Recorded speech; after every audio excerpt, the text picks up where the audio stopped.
영생은 값없이 주시는 하나님의 선물입니다. 그러므로 영생은 돈이나 공로나 자격으로 얻는 것이 아닙니다. 성경은 너희는 그 은혜에 의하여 믿음으로 말미암아 구원을 받았으니 이것은 너희에게서 난 것이 아니요 하나님의 선물이라. 행위에서 난 것이 아니니 이는 누구든지 자랑하지 못하게 함이라 라고 말씀하십니다. 사실 우리가 살면서 생명과 관계되는 가장 중요한 것은 다 선물로 받았어요. 예를 들면 밝은 햇빛, 공기, 물 등을 값없이 다 선물로 거저 받았습니다. 이와 같이 영생도 하나님이 우리에게 값없이 선물로 주신다는 것입니다. 그렇다면 하나님은 왜 영생을 선물로 주셔야만 하셨을까요? 그것은 성경이 인간에 관하여 하신 말씀을 잘 이해할 때 분명히 알 수 있습니다. 인간은 죄인입니다. 그러므로 죄인은 자신을 구원할 수 없습니다. 성경은 모든 사람이 죄를 범하였음에 하나님의 영광에 이르지 못하더니 라고 말씀하십니다. 성경에서는 죄를 이렇게 정의하고 있습니다.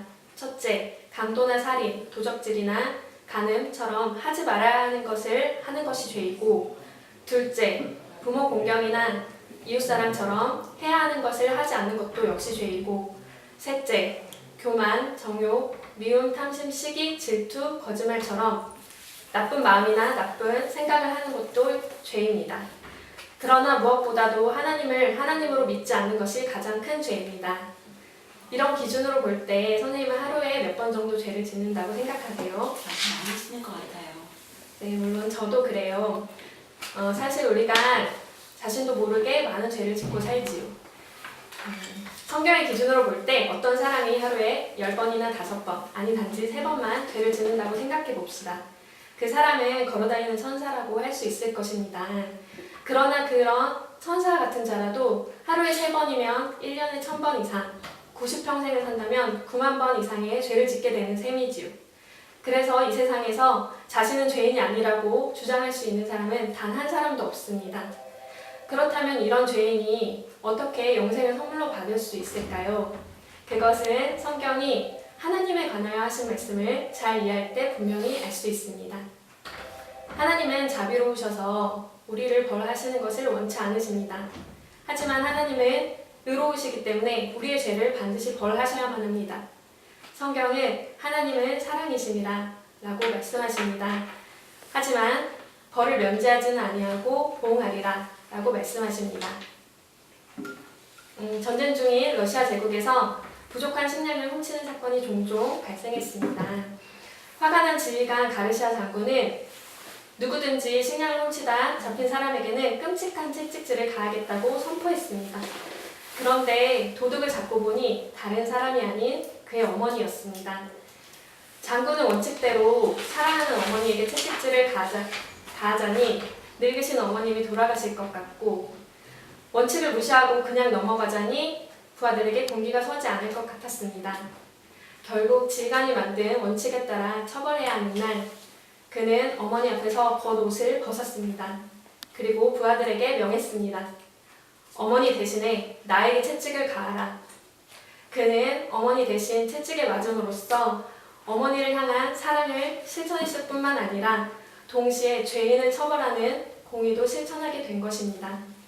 이처럼 자비로우시고 의로우신 하나님은 우리의 죄 문제를 예수 그리스도 안에서 단번에 해결하셨습니다. 예수 그리스도는 참 하나님이신 동시에 참 인간이십니다. 예수 그리스도는 우리에게 영생을 선물로 주시기 위하여 십자가에서 죽으심으로 우리의 모든 죄값을 치르시고 부활하셨습니다. 네. 이 책이 제가 태어나서 지금까지 지은 모든 죄와 모든 생각, 모든 말, 모든 행위가 낱낱이 기록된 책이라고 생각해 봅시다. 성경은 어느 날 이 책이 하나님 앞에 펼쳐지고 제가 행한 대로 심판을 받게 될 것이라고 말씀하십니다. 그런데 여기에 문제가 있습니다. 바로 이 책에 기록된 저의 죄가 문제입니다. 하나님은 저를 사랑하시지만 저의 죄는 미워하셔서 반드시 벌하셔야만 합니다.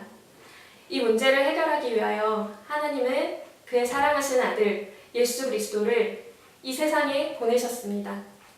성경은 우리는 다 양 같아서 그릇 행하여 각기 제 길로 갔거늘 여호와께서는 우리 모두의 죄악을 그에게 예수 그리스도에게 감당시키셨도다 라고 말씀하십니다. 하나님이 위하시는 저의 모든 죄가 그의 사랑하시는 아들 예수 그리스도께로 옮겨졌습니다. 예수 그리스도는 그 자신의 몸으로 우리의 모든 죄값을 치르시기 위하여 친히 십자가에 달려 돌아가셨습니다. 십자가 위에서 우리의 죄값이 다 치러졌을 때 예수 그리스도께서는 다 이루었다 라고 말씀하셨습니다. 범죄한 우리의 모든 죄값을 예수 그리스도께서 대신 갚아주신 것입니다. 예수 그리스도는 우리의 모든 죄값을 다 치르신 후 사흘 만에 부활하셔서 우리에게 영생을 선물로 주시기 위하여 승천하셨습니다. 지금 예수님은 영생을 선물로 주시고자 하십니다. 그렇다면 우리가 이 영생의 선물을 어떻게 받을 수가 있을까요? 이 영생의 선물은 예수 그리스도를 믿음으로 받습니다. 그러나 중요한 사실은 단순한 지식적 동의와 일시적, 현세적 믿음은 구원받는 믿음이 아닙니다. 구원받는 참 믿음은 우리의 구원을 위해서 오직 예수 그리스도만을 신뢰하는 것입니다.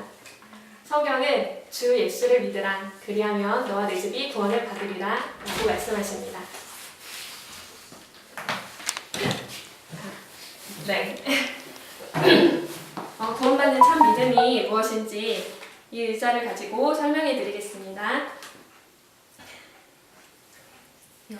네. 여기 의자가 있다는 사실을 알고 계시지요?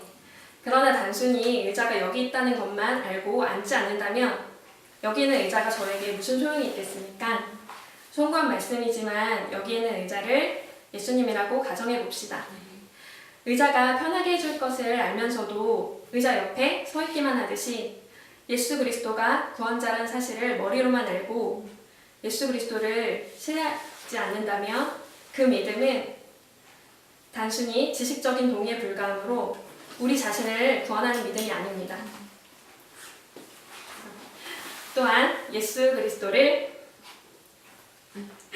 건강 문제, 재정 문제, 자녀 문제, 결정을 내리는 문제 등 일시적이고 현실적인 문제들만 해결할 뿐으로 알고 부탁드리면서도 자신은 여전히 예수 그리스도를 신뢰하지 않는다면 그 믿음은 일시적, 현세적 문제만을 해결하려는 믿음으로 우리 자신을 구원하는 믿음이 아닙니다. 성경이 가르치는 구원받는 참 믿음은 자신의 모든 문제를 가지고 이처럼 자기 자신이 예수님을 온전히 신뢰하는 것을 말합니다.